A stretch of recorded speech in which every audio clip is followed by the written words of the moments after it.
Hi, everyone. I'm excited to start the fourth webinar of Let's Talk OD.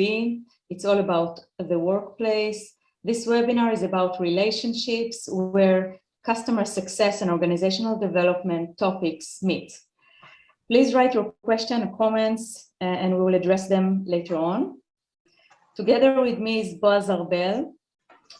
Boaz Arbel is a co-founder of CRO, Chief Revenue Officer at WorkNet, a CS executive, an advisory board member, and the founder and leader of ICSEF, the Israeli Customer Success Executive Forum.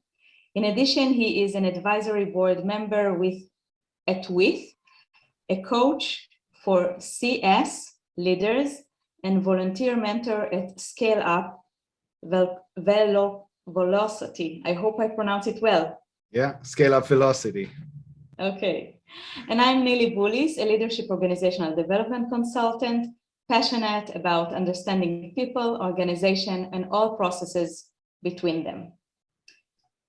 To start our session, I choose some quote. Always treat your employee exactly as you want them to treat your best customers. It's from 1989, author and motivational speaker Stephen R. Covey. He wrote his book, it's from his book, the bestseller, 7 Habits of Highly Effective People. Back then, when he wrote this sentence, the coin employee experience wasn't invented yet. Still, the beginning of understanding is what to have satisfies the organization, or more specifically their leader, need to make the employee happy. Today, an employee-centric corporate culture comprise individually tailored communication, training, coaching, professional development, opportunities, feedback, rewards, and supportive leader next to them. In the era of post-COVID, this is the key to determine if any employee will stay or leave. So, Boaz, what are the communication channel or means, or how would you describe the system that holds the relationships? What determines the status of a customer, employee? And I will try to answer it from the side of organization and employees. Right. So first of all, thank you very much for having me today. I'm excited talking to you about this beloved topic. I love talking about relationships overall, especially for employees, but also with and for customers. And I see a very tight connection between the two. And this quote that you said, even though it looks like from ages ago, it still holds water, and it's so right for everyone, for employees and for customers. You were asking about communication channels or communication means. That's obviously the infrastructure for everyone to talk, to share ideas, to raise issues if there are, and there are always challenges. It's just a matter of how soon they pop up and how quickly they are handled and at what transparency. And I throw all these big words in the air because it all comes back to communication.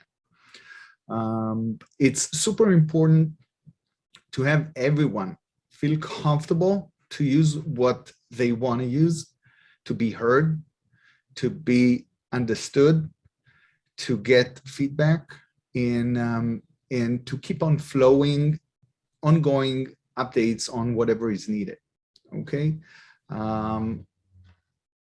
I can take it to the customer side.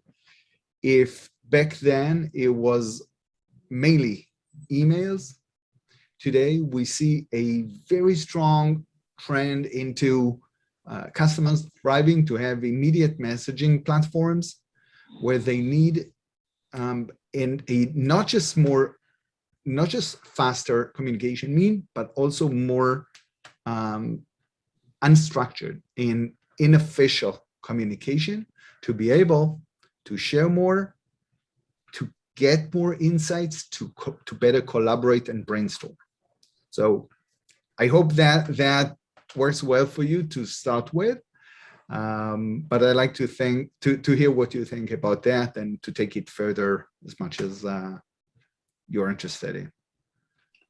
Yes, I guess that an organization, mainly before the COVID, whatever the organization set as what should be the communication, that's what it was. But obviously the COVID kind of messed everything up. And it seems like it's become all new to how it should be. And now I think it's a new opportunity for employees. One second. I think that for now, it seems a new opportunity for employees to look for new way to get channel and to be heard, as you mentioned. I hope employees know that by now they are empowered like they haven't been before, and they can use it, I would say. And that's the big change. And I guess that's the COVID thing that somehow posed the change. Yeah, I agree. And you know, if to be specific, because I'd prefer talking very specifically, coming from the trenches in talking to our audience here, so someone can actually take out something new that they can learn here today, or at least reinforce what they are thinking or what they're experiencing. I would like to to analyze the trend that providers are now giving their own phone numbers, private phone numbers, to customers to use WhatsApp or Telegram or WinChat or anything you can think of, just to make sure that they give better service to the customers. That's almost unheard of prior to COVID.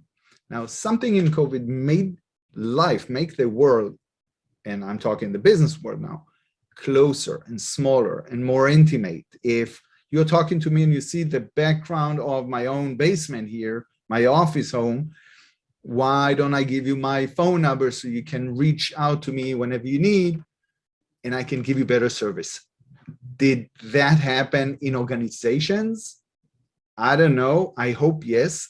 But what I do know is that when organizations adopted to the need, to the trend, they have increased their level of service to their customers, because, as you said, what they get at home, what employees get at home, I mean workplace, they deliver it to their customers. And therefore, if communication made easier to reach, faster, using Microsoft Teams or using Slack for internal communication, it just makes sense that now they can extend it to the customers, and let's make all of us partners, because we are all in the same boat. Right, I agree. I think the only issue that comes with it, that any communication, it's for both sides. So when the manager or the employee open a new channel, it goes back to them, maybe not on the right time. So I guess even now that it's a bit become better with the COVID, it's better to put some limitation about, though you open the channel, when it is right to use it and for how long and so on. I know it sounds a bit weird to do it at the beginning or when you open the channel, because then it's like a big feeling of relief. Oh, thank God, now I can get you anytime. But it's better to do it before, then you don't feel the uncomfortable time that you say, yeah, I gave you my WhatsApp phone, but now it's not really the time that I'm available to take something from the work. You know, I couldn't agree more. I would just twist it a little bit from limitations to setting up expectations, because that's fair enough. And I think everyone respects expectations and limits. Limits can be the time we can discuss something. Limits can be the topics we can discuss something at each channel. It can be who else is on this channel, if it's a shared channel, if it's internal for managers and associates. Maybe there are some things that are not appropriate to discuss by a manager when other associates are there, with all the transparency. Same goes to customers. Is that okay to respect the vendor's weekend or night, especially when we are talking cross continents, servers in customers? Of course. So I think it's not just needed, it's also essential for success. And it is nowadays, what I experience, well received by everyone and even expected. And that can be, and again, to be practical here, when you're setting an external Slack channel to communicate with customers, or even if you give them their WhatsApp number, it's okay to add at the description of the group, what is the purpose of this group? What is included, and sometimes what's excluded to be discussed. And if there are any time limits, mention it there, and call it out when someone is expecting something else. It's totally fine. Yeah, so, I'm happy that you added the expectation, to meet expectation and to set expectation in the beginning. And maybe I would like to give a second and translate it to how it works in organizations. sure. The main thing is usually the contract. And I think I'm not sure that even by now, when you're handing just the contract, it's really reflect exactly what it means. And I think it's fair, it's only fair that the manager will go over the things that is important and will be more transparent about not only the dry information, but what really is going on in the company before the employee starts. And in addition, I would say the contract is part of communication. This is the beginning. It is fair to open it at any time, to ask something, to change, to be flexible. I'm not implying exactly about the salary, though my people think about it, but I'm trying to say that if some communication would not work, it's okay to share your feeling about it and to say, listen, this doesn't work, not as I expected. And I think this is a cooperation between two people and how it works for them. And that's okay to say that it doesn't work well at some point. It's just fair. Yeah, so, again, for the connection between the organizational world and the support success world, I see the similarity here between an employee evaluation, either annual or biannual evaluation, where you discuss as a manager, for example, the associate's availability and responsiveness rate, okay? I would do the same and open it to two-way discussion with a customer when we meet them for a QBR, a quarterly business review. So one of the slides for sure always will be, how does the communication between us go? Are you happy with how responsive we are? We will include some data-based recommendation. For example, you opened 120 tickets in the past 3 months, and we have answered them first time to response at 40 seconds. Is that good enough for you? Maybe the customer will praise you and say, oh, that's amazing, I couldn't ask for more. Or they would say, well, actually, we would like to see more responsiveness. So, okay, I hear you. What can be done better? What on both sides, for example? When you open a ticket, if it's a customer, I would expect you to include this and this inside, and be more detailed when you reach out to me. It goes the same way internally when an employee reaches out to their manager or to their manager's manager with a request. Be elaborate. Be clear on what you want to get. So let your management be quicker at getting back at you. So that's the way I see that for a mutual communication test, whether it works or what needs to be improved. Yeah, absolutely. I can't agree more. I will speak about the feedback later on. I want to move on to the term that using a lot in your customer success, and it is the trusted advisor. Oh, I love that. I'm like just like reading from Google, like short, what is it? So the trusted advisor is one who has the ability to identify, understand, and anticipate the client's most important needs and their unique situation, the most importantly delivered problem-solving capabilities that create peace of mind. I love this definition. So we are talking about professional needs, which is okay because we are all on a platform of business. And I think in organization, the direct manager is expected to listen or to read needs of the employee. And it's a bit on the border of not only business needs, but also might be some private. And I wonder about this point, if you can share your thoughts and how you would describe best practice of trusted advisor. And I will try to complete it on the manager-employee relationships. Absolutely. One of my favorite topics, being trusted overall, but trusted advisor for business in particular. I think that's the biggest card a customer success manager or anyone who is customer facing can hold. If he or she becomes a trusted advisor for the customer, that's the ultimate goal you can reach.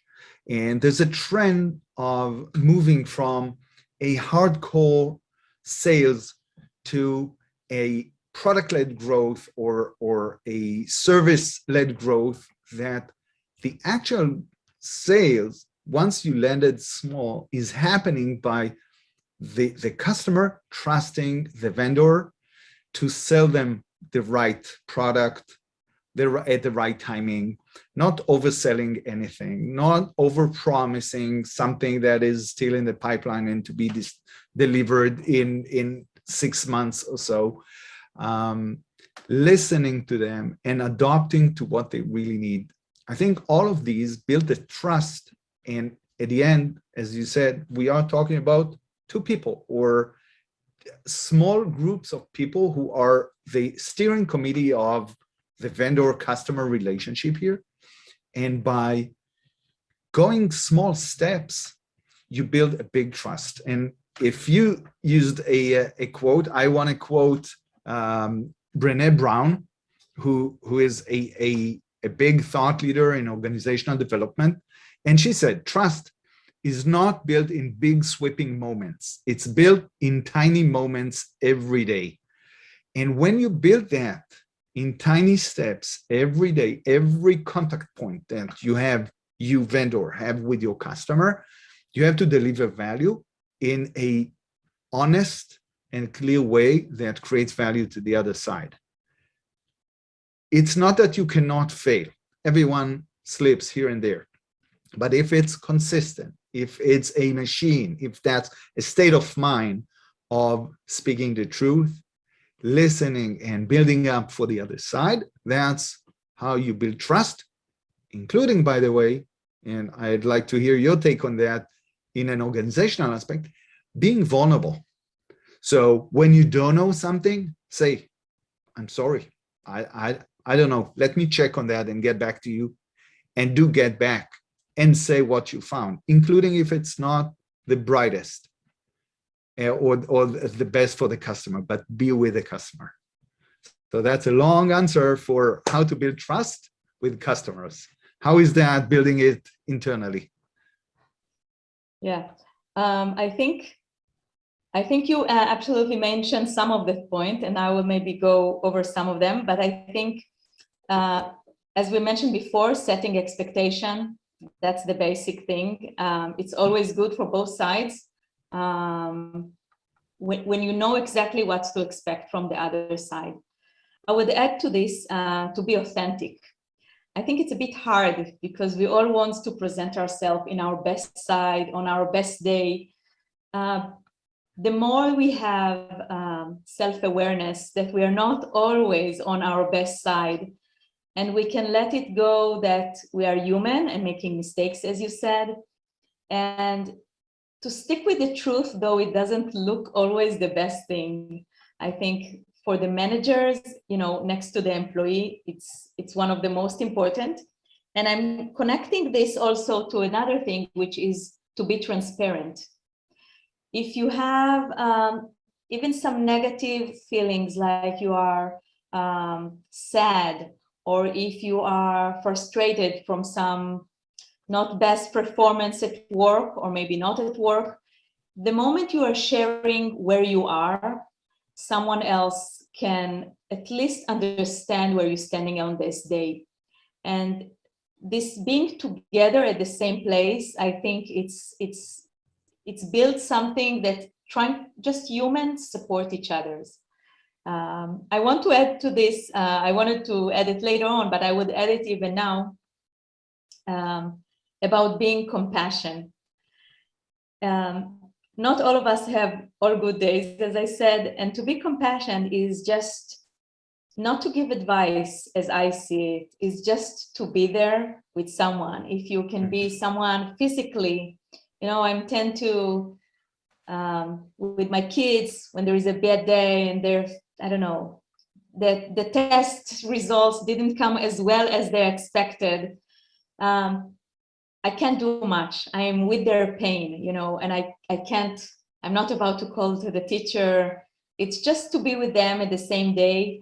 So I'm thinking, what can I bring them? If I bring in something to drink, something to eat, or just sit next to them and to say, yeah, it's not good, but I'm with you. At least I'm with you.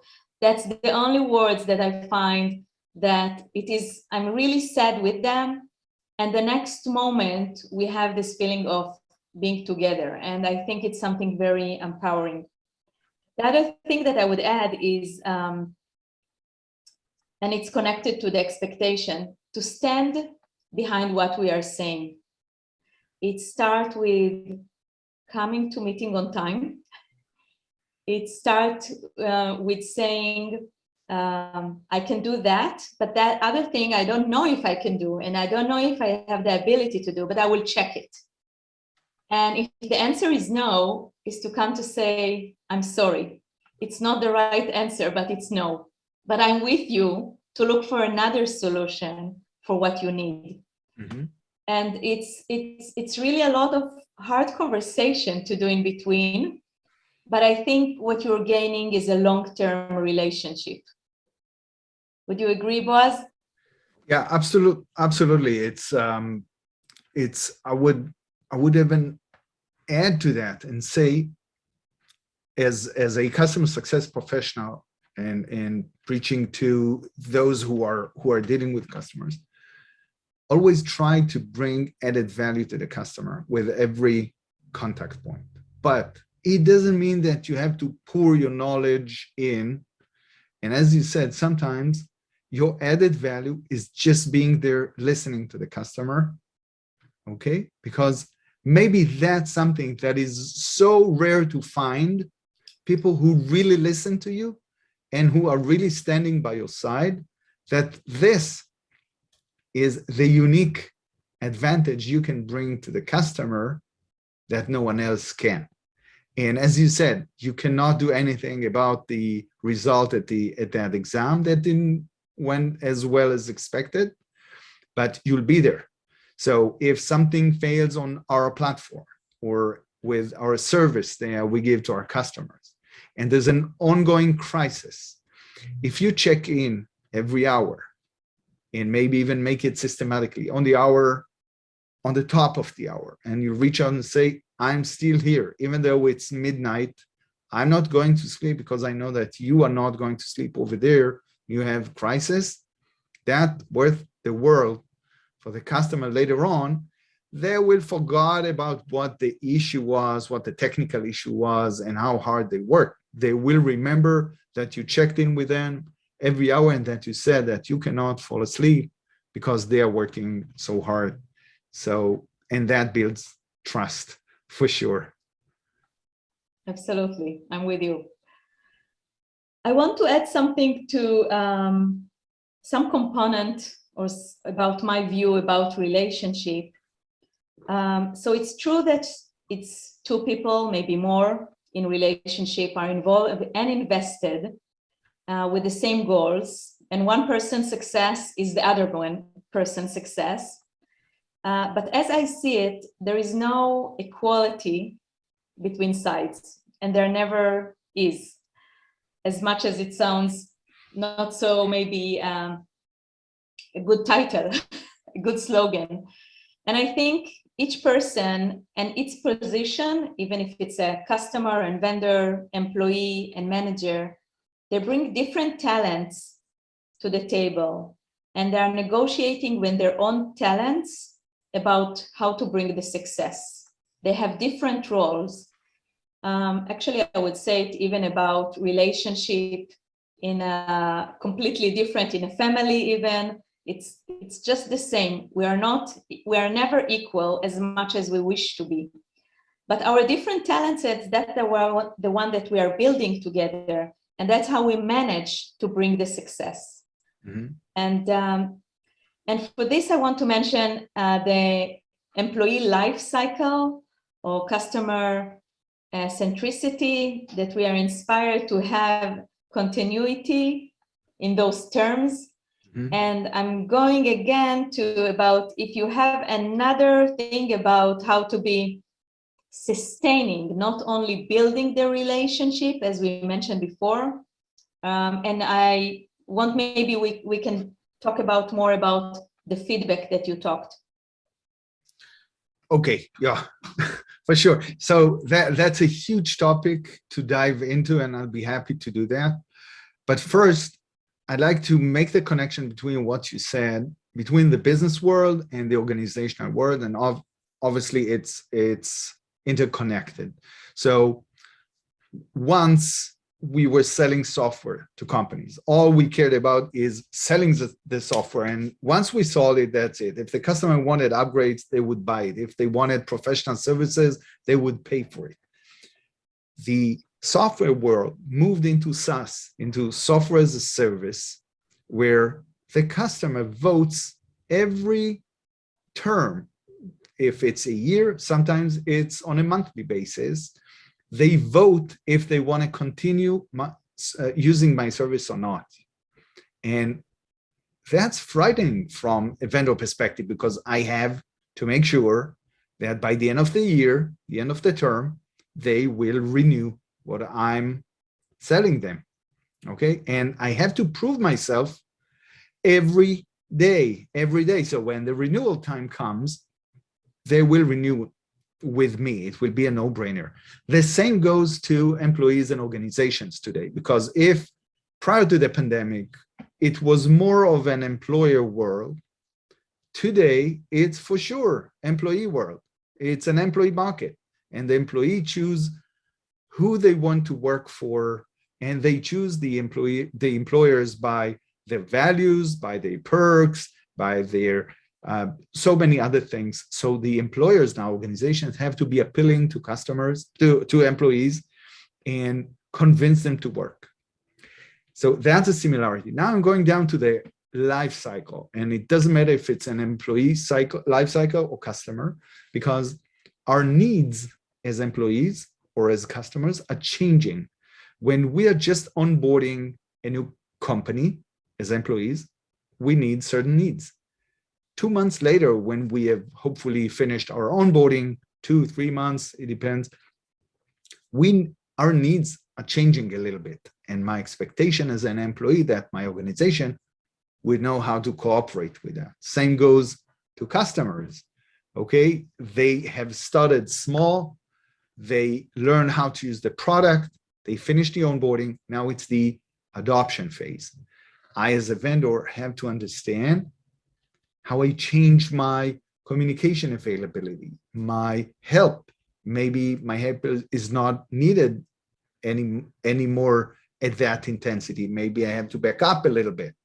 Maybe I have to come back when they are going into their expansion. So the same goes for an employee, that's their time now to explore new roles and get into new assignments and challenges. So I see this life cycle as a dynamic thing.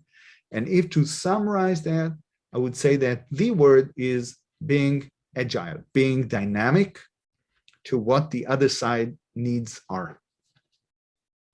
I hope that makes sense. Yes, yes, absolutely, absolutely.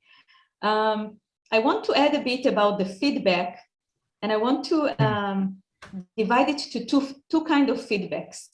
Yeah. The one is the more operational one, which it's needed. I know it's like there is a theme about it, about a football player when he's making a bad game, and the trainer cannot wait for the quarterly time to give him his review. You were bad at that game. It's too late. So it needs to be right away. It needs to be very much framed and understood by both sides that this is kind of a feedback. And I think it needs to come on a fluent and, as you said, agile, and be open to it all the time.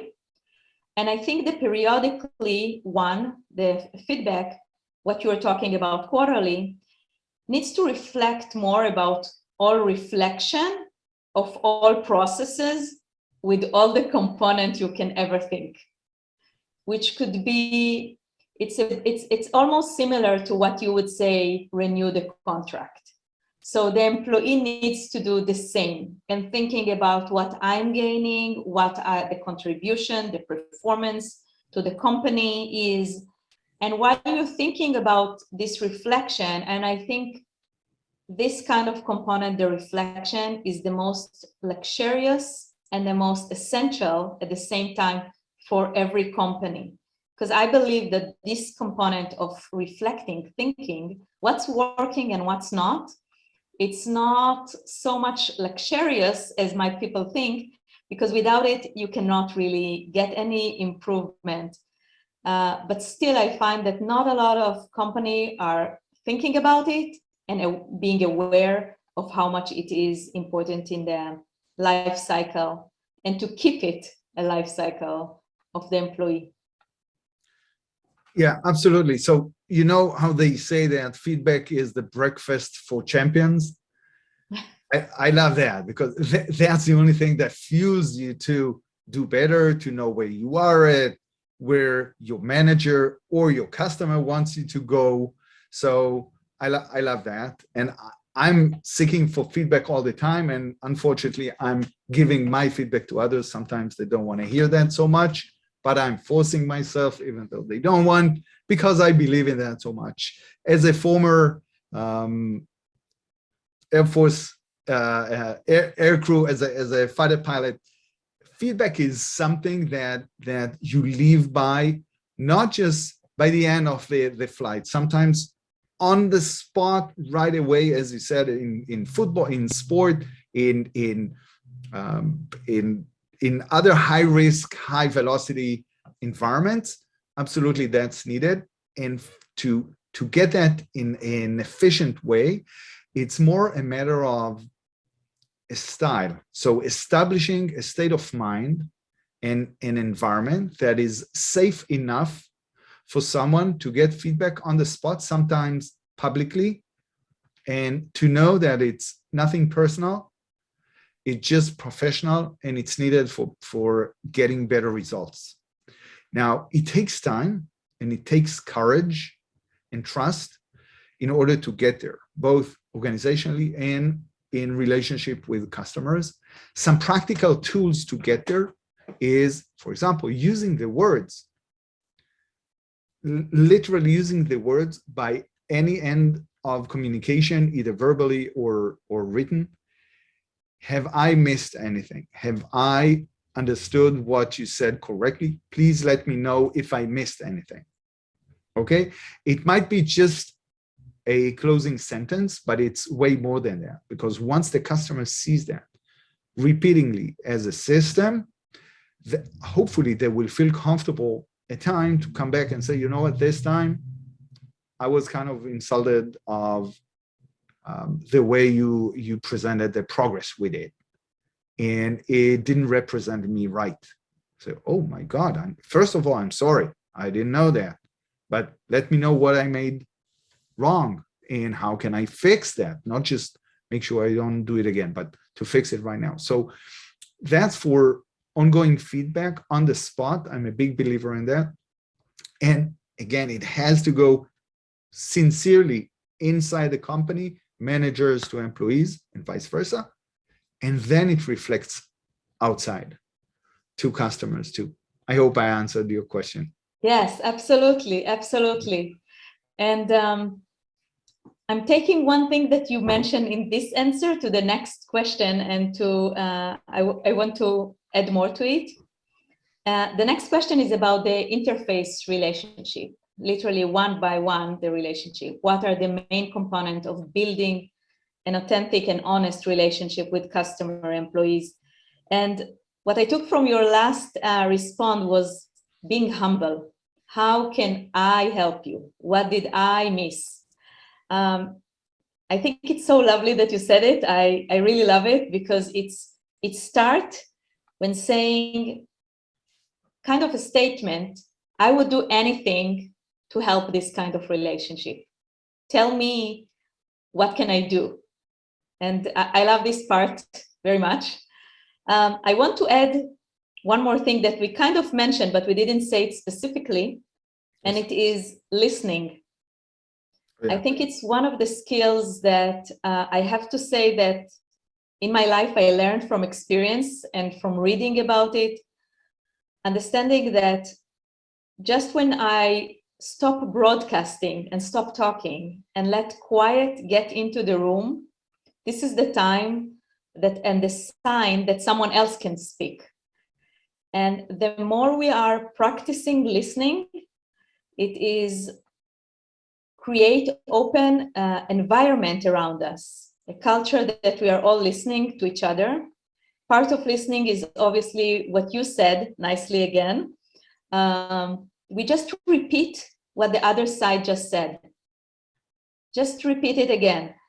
I just read some post from Professor Moshe Cohen from the BU about how you can go quickly to your team and be part of them. And he said, just listen to everybody and repeat what they said. And they would love it. They will think they were smart. And I thought it's funny, but it's also true, because people, when you repeat their own things, they feeling very, very much that you are involved and listen to them. And sometimes just listening, it's enough.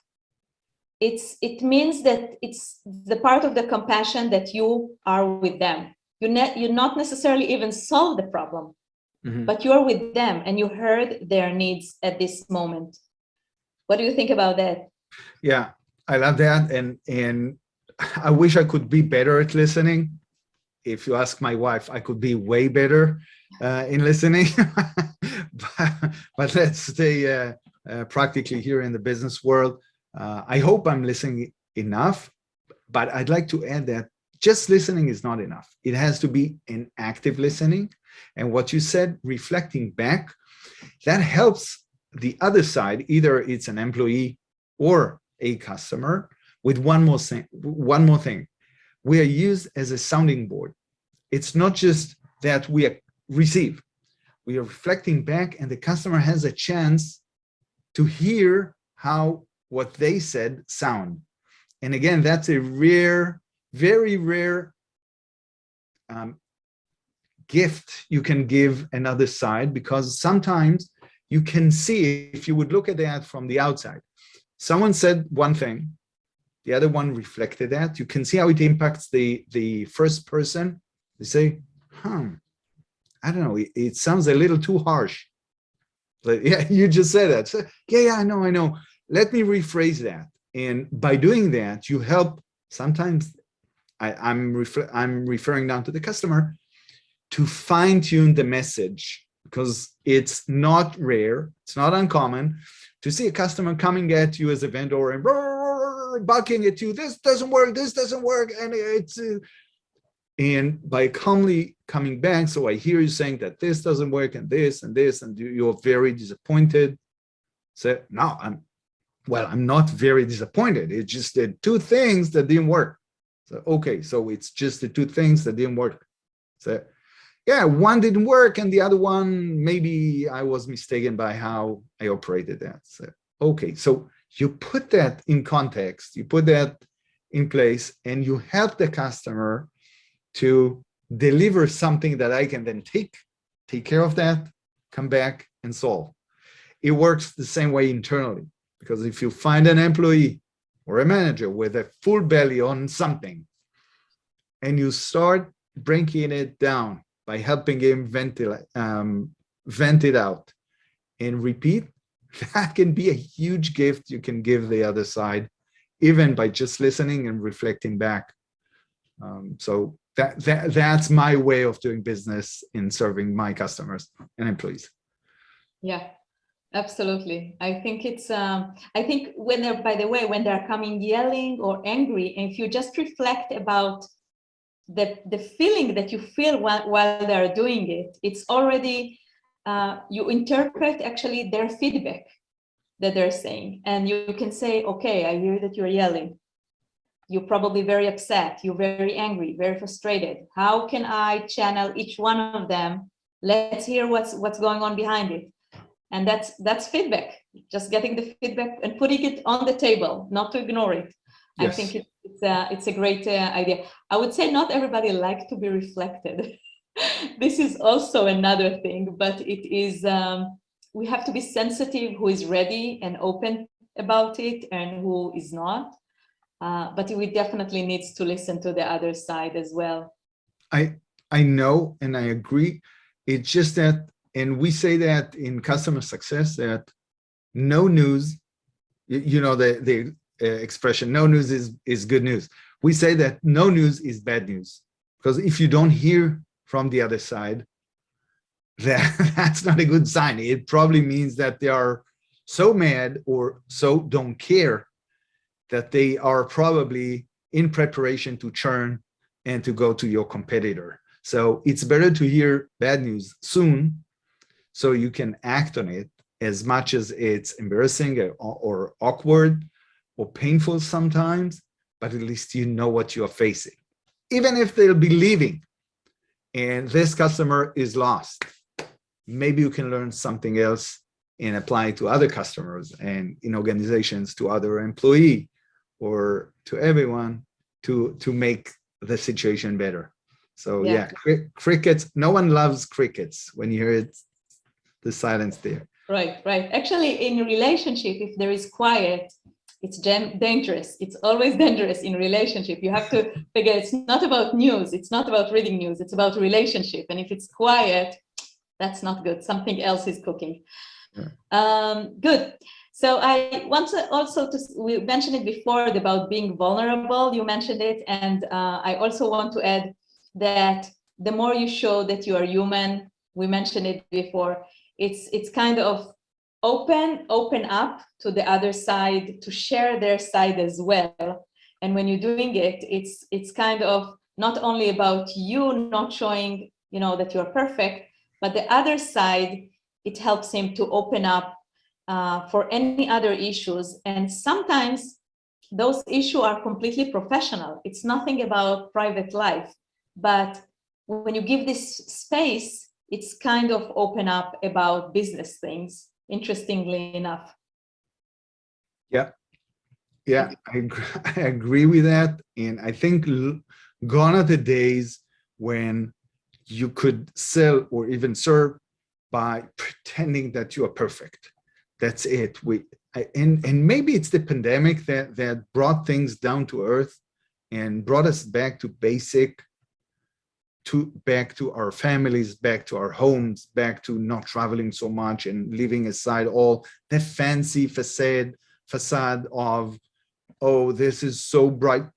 No, just let's go back to things that are normal. And normal is being vulnerable. Normal is the not knowing everything, but want to learn and come back. Normal is to make mistakes and admit it and go learn out of them, and preferably fast and just one time before so not to do it again.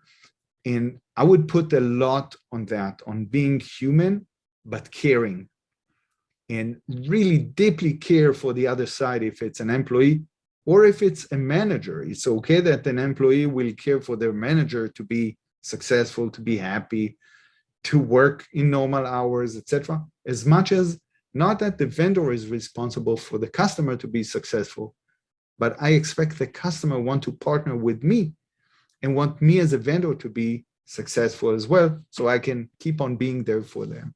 So yes, I think we see that more and more of deep human relationship between two or more sides.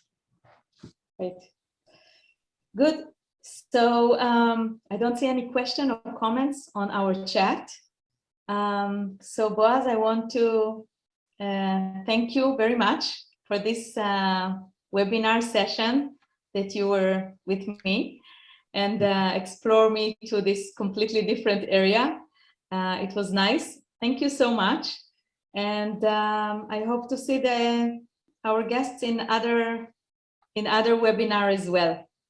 Okay, thank you very much for the opportunity to be here today. I appreciate that, and thank you for the audience who joined us. Absolutely. Thank you so much. Bye-bye.